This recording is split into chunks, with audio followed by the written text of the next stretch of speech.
Our next adventure challenge is called That's Just Good Plain Fun. We are going to do 5 paper airplanes each, and then we're going to see who can go the furthest. So we made our planes already. Tessa's going to show you hers. Here's 1, 2, number 3, number 4, and then number 5.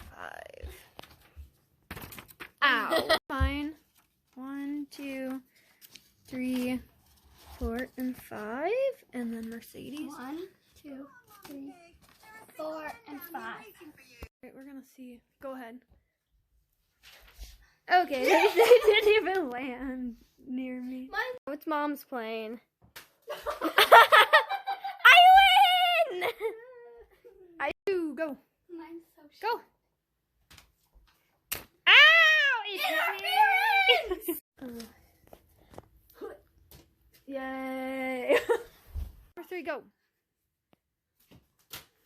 It hit Whose is that? Go. Mine's twisted. One. That's the wall. And winning the toys.